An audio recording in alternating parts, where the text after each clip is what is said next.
El siguiente segmento tiene contenido o opinión.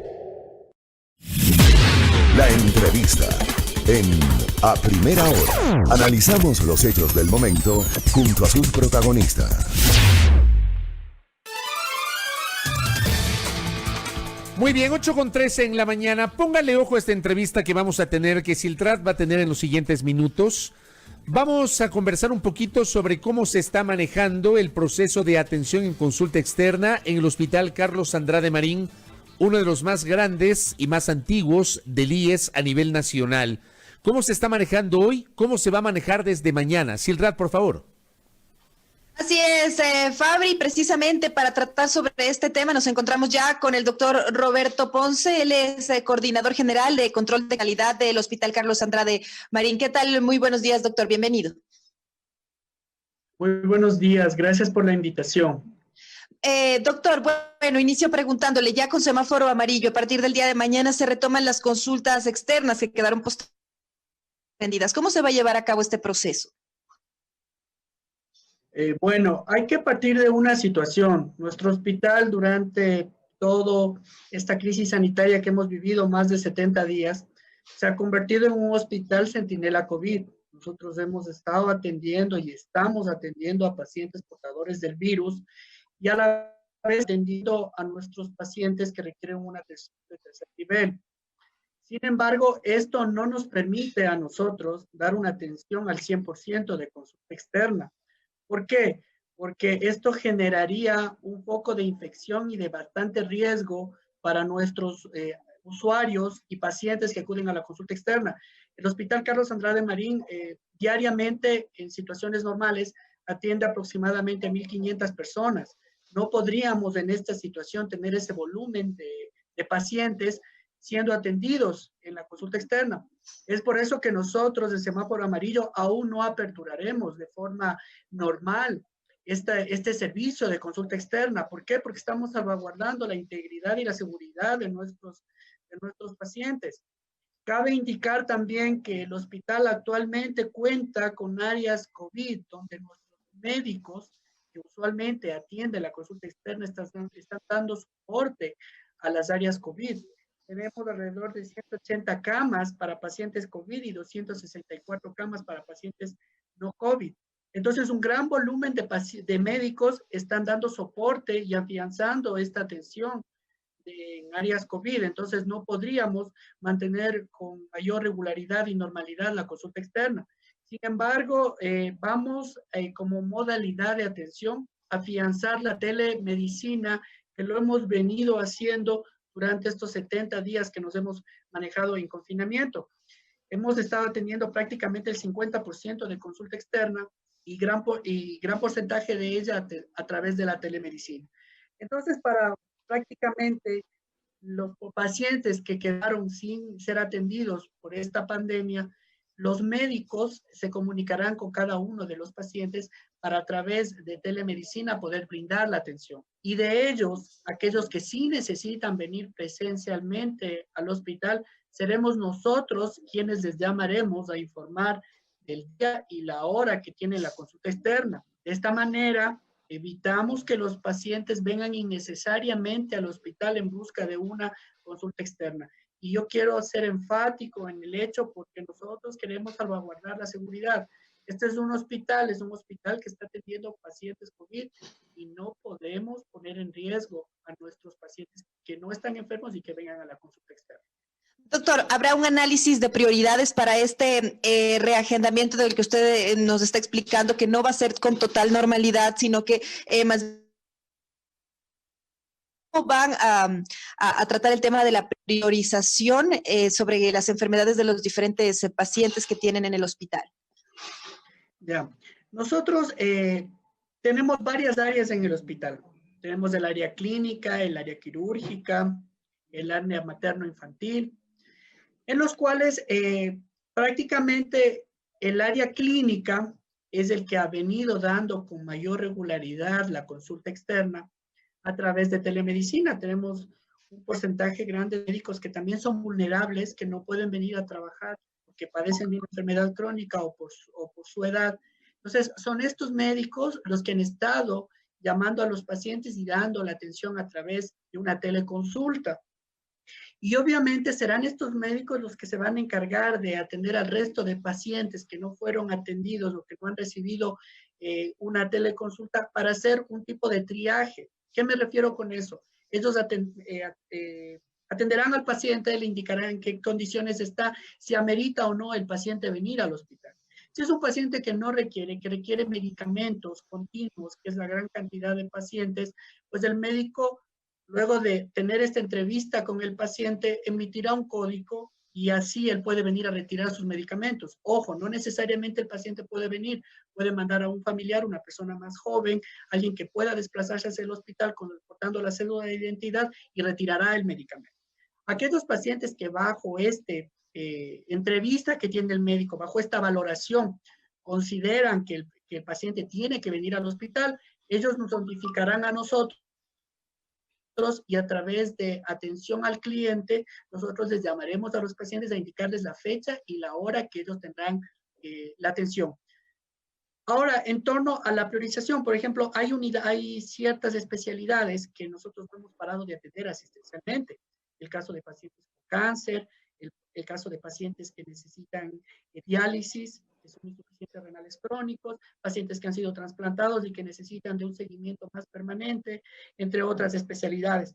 Entonces, de la misma manera, si nosotros consideramos que del grupo de pacientes que no fueron atendidos, hay pacientes que sí requieren venir al hospital, pues será de una manera organizada. Eso es lo que nosotros queremos dejar sentado y brindar el mensaje a nuestros usuarios que no tienen que venir al hospital a buscar la atención. Nosotros les llamaremos, será un médico el que se comunicará con ellos. Si el médico considera que el paciente tiene que venir, pues lo haremos de una manera segura y coordinada. Ahora, desafortunadamente, desde antes de la emergencia, mucha gente iba al HCAM cuando debían ir a otros centros de salud. Esto ha sido un problema y una situación frecuente que precisamente la han tratado desde el hospital. ¿Qué mecanismos reforzar ahora, sobre todo en pandemia, ¿no? Porque esto ha sido ya un tema de larga data también. Sí, el tema que usted acaba de abordar es muy importante. Nosotros hemos hecho bastantes actividades, estrategias para poder quedarnos con aquellos pacientes que necesitan una atención de tercer nivel de especialidad. Hay pacientes que tienen mucha confianza en el hospital y se afianzan en quedarse aquí.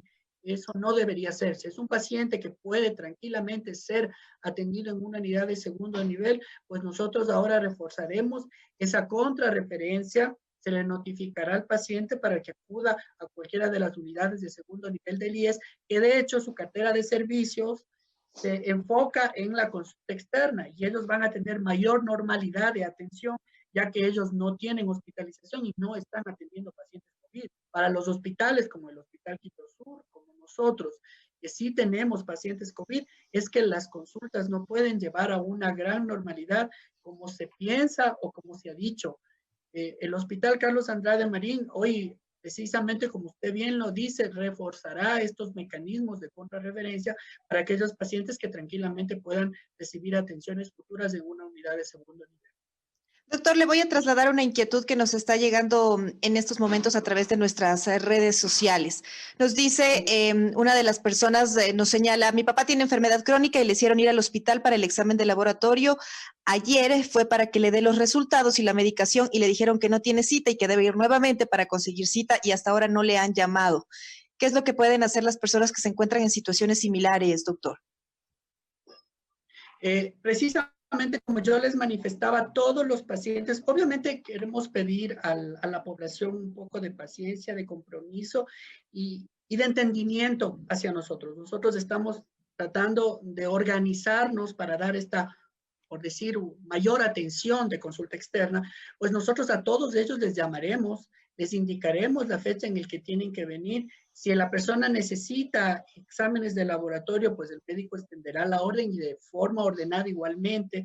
Nosotros le trasladaremos al laboratorio, pero nosotros nos mantendremos en contacto.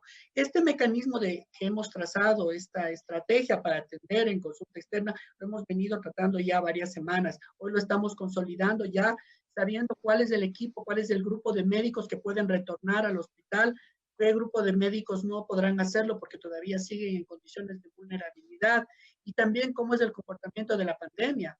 Como manifiesto, hay muchos médicos que todavía siguen. Nosotros actualmente tenemos una ocupación de 130 pacientes con la enfermedad. Entonces, estas aristas hay que analizarlas muy bien. Yo le pido a la persona que acaba de hacer esta consulta que tenga un poco de paciencia. Nosotros nos comunicaremos, un profesional de la salud lo hará con él, y si es que él necesita venir acá al hospital, pues será agendado y el equipo de atención al cliente le indicará la fecha y hora de la atención. Entonces, obviamente, estamos hablando que tenemos alrededor de 22.412 pacientes que no han sido atendidos. Entonces, no estamos hablando de 4, 5, 6 o 7 que la comunicación sea de forma inmediata. Por eso pedimos a todos que tengan un poco de paciencia, de comprensión ante la situación que hemos venido viviendo como hospital. Doctor, usted nos acaba de decir que tienen alrededor de 22.000 pacientes que necesitan esta atención. Nos explicaba también que son alrededor de 1.500 citas diarias que ustedes atendían. ¿Cuántas personas están a cargo de realizar estas llamadas y estos monitoreos para la gente que está a la espera de que se comuniquen para esta telemedicina y para saber cómo avanzan sus tratamientos? Nosotros tenemos alrededor de 148 médicos en las áreas clínicas. Nos enfocamos solamente en el área clínica, y al área quirúrgica lo voy a explicar luego. En el área clínica, de los cuales tenemos un porcentaje de médicos que están en las áreas COVID. Hay alrededor prácticamente de 80 médicos que serían los encargados de llamar a los pacientes o de atenderles aquí de manera presencial. Por eso no contamos con toda la nómina de médicos para brindar esta atención que se le daba al 100% antes de consulta externa, porque obviamente ellos están reforzando la atención en COVID.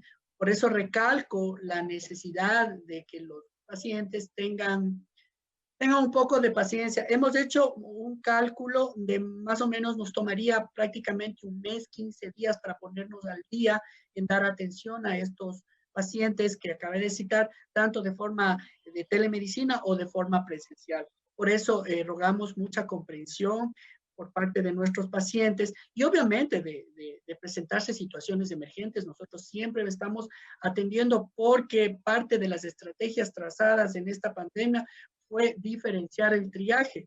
Tenemos un triaje diferenciado para pacientes con sintomatología respiratoria y un triaje totalmente separado para aquellos pacientes que tengan otro tipo de dolencias. Entonces, de presentarse una emergencia, obviamente el paciente tiene que acudir, pero lo que no pedimos que no lo hagan es personas que no tengan una emergencia y que vengan a buscar una cita médica. Eso es lo que pedimos a la población que no lo haga, por seguridad de ellos.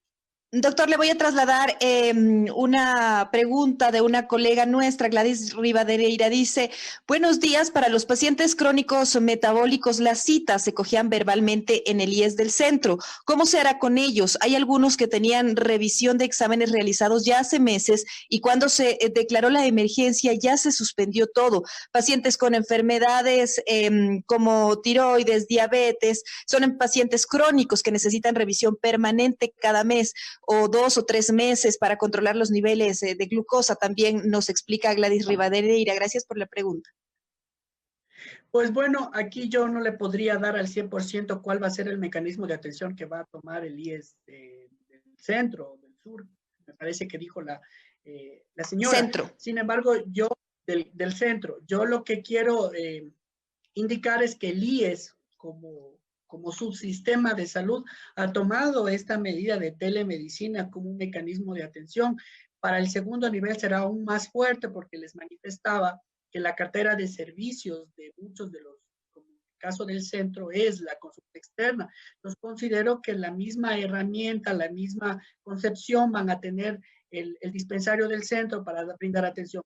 No podría dar mayor detalle ya que no es mi competencia, el IES no trabajo ahí y yo no trazo ninguna estrategia frente a otras unidades que no sea el Hospital Carlos Andrade Marín. Nosotros como Hospital Carlos Andrade Marín vamos a brindar la atención por telemedicina o de manera presencial. El caso de... Incluso a quienes necesiten este monitoreo. Es un caso... Claro, es muy típico justamente en donde la telemedicina da muy buenos resultados porque son pacientes portadores de enfermedades crónicas que toman medicamentos continuos. En el caso de ellos, salvo que exista alguna descompensación, son los pacientes que mejor se adhieren a una telemedicina porque tienen un contacto personalizado con el médico El médico hace varias preguntas al paciente y determina el mantenerle la medicación o hacer un cambio en el mismo. Eso es lo que nosotros pretendemos hacer aquí en el hospital. Obviamente, y si es que hay un paciente que requiere una atención personalizada, pues lo haremos, pero recalco de forma segura y organizada.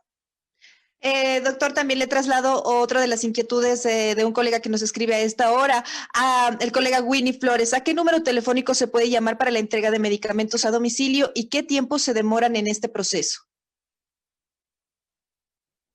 A ver, con el tema de los medicamentos a domicilio, el hospital, para los pacientes que viven aquí en la ciudad de Quito y sus alrededores, nosotros no estamos entregando medicamentos a domicilio. Estamos brindando la oportunidad al paciente, la facilidad, perdón, para que acuda cualquier familiar, si él no lo puede hacer, o el paciente, una vez que el médico le haya atendido y haya generado una orden.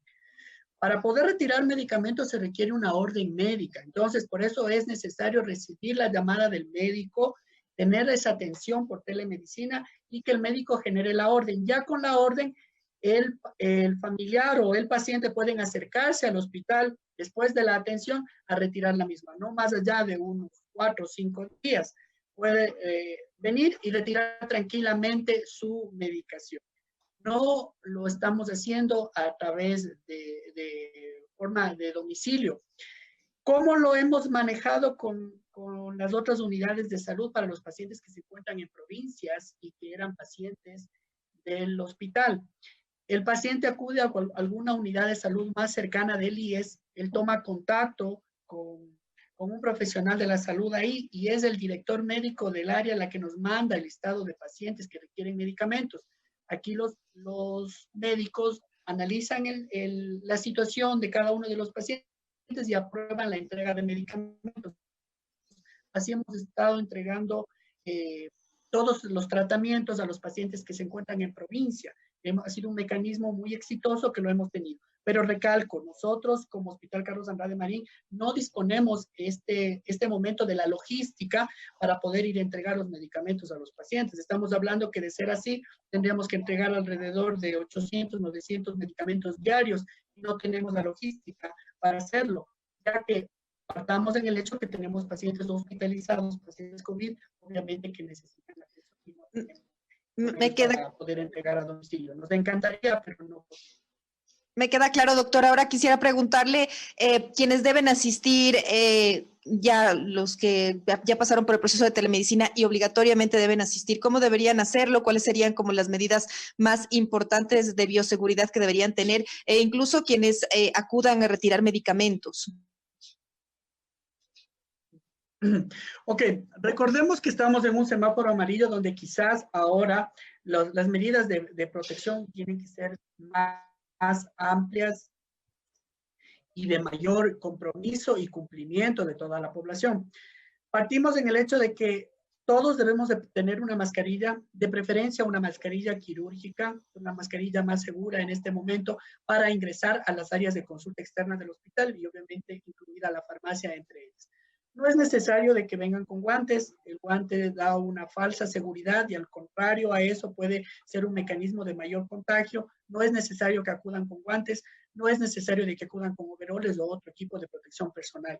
Basta solamente la mascarilla, ya que en las áreas donde ellos van a deambular son áreas donde no están pacientes con COVID. Entonces, obviamente tenemos que mantener seguridad por nosotros mismos. Iniciación de manos continuas, si no tenemos un baño, un lavabo con agua y jabón, pues con alcohol gel es suficiente. Entonces, la primera recomendación es venir con mascarilla. La segunda recomendación, si nosotros le llamamos al paciente y le indicamos la fecha y hora, el paciente no debe de venir con más allá de 20 minutos previo a su cita. Hay pacientes que piensan que madrugando, viniendo más temprano, van a ser más prontamente atendidos y no es así porque todo se obedece a un calendario y a una organización. Si yo a un paciente le digo que tiene una cita hoy o mañana que es 3 de junio y tiene a las 10 de la mañana, innecesariamente tiene que venir desde las 6 porque el paciente va a pasar muchas horas en vano en el hospital y exponiéndose a un contagio. Entonces el paciente tendría que venir con unos 20 minutos antes para que pase por todos los filtros de control y obviamente sea atendido e inmediatamente salga del hospital. El menos tiempo que el paciente permanezca en el hospital le previene de mayor exposición y riesgo. Otra de las situaciones, por favor, sí, dígame.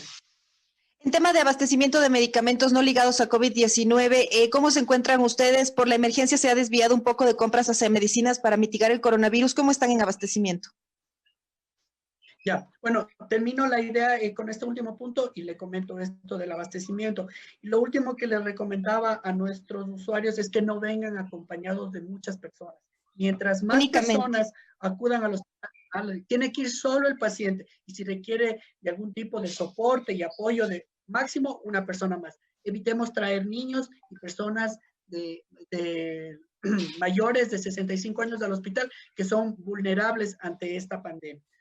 Respondiendo a la otra pregunta, nosotros como hospital no hemos dejado de abastecernos de ningún tipo de medicamento o hemos priorizado el tema de COVID. Siempre mantenemos un stock necesario para todas las patologías propias del hospital de tercer nivel. Ahora, hemos tenido dificultades con los proveedores. Sabemos que todo el mundo se ha visto alterado su normal desenvolvimiento por el tema del virus.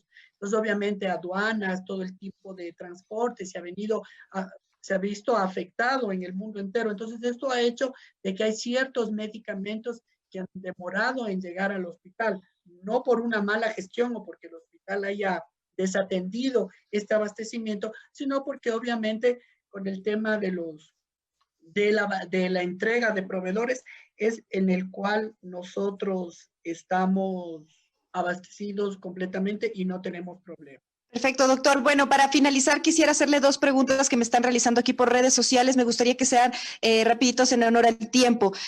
Mi padre es adulto mayor. Mañana tiene una cita oftalmológica por peligro de glaucoma. La última fue hace 3 meses. No le han llamado para reprogramar. Por ello, mañana asistirá a checar a esta persona, doctor. No lo haga, no lo haga. Nosotros lo vamos a llamar precisamente porque si el paciente viene, no tiene una cita agendada, permanecerá innecesariamente aquí en el hospital, tendrá mayor riesgo de exposición. Dice que es mejor que nosotros. Mañana es su cita agendada, doctor. Nos explica que mañana tiene la cita oftalmológica que le habían agendado previamente. Por eso es que quiere asistir. ¿Y a qué hora tiene la cita el paciente? ¿Sabemos la hora? No nos da, pero nos explica que mañana cita agendada. Ok, en ese caso el paciente tiene que acudir, tiene que acercarse, atención al cliente y atención al cliente le canalizará a la especialidad específica. Perfecto, entonces en este caso sí tiene que ir. Y la última pregunta, en ginecología, ¿se están realizando exámenes de útero? Porque hay gente también que nos está preguntando eso a esta hora, doctor. Servicio con mucho control. Entonces, ante una atención médica, es el profesional de la salud el que determinará la realización de uno u otro examen. En este caso, no hemos cerrado ninguna cartera de servicios. Es más, si es que nosotros lo tenemos a esta cartera, voy a poner un ejemplo que está pasando con la tomografía, por ejemplo. La tomografía es parte de un diagnóstico de COVID. Entonces, gran parte de esta cartera de servicios está entregada a COVID. Pero si hay un paciente que requiere una tomografía o lo hacemos nosotros en una unidad libre de COVID o nosotros le realizamos una derivación a una unidad en convenio para que el paciente no tenga riesgo. Pero todo esto lo determina el médico durante la acción. Bien, doctor, muchas gracias. Le agradecemos, doctor Roberto Ponce, coordinador general de control de calidad del Hospital Carlos Andrade de Marín, por esta entrevista y por estas amplias explicaciones que nos ha dado cada uno de los temas. Muchas gracias. Muchas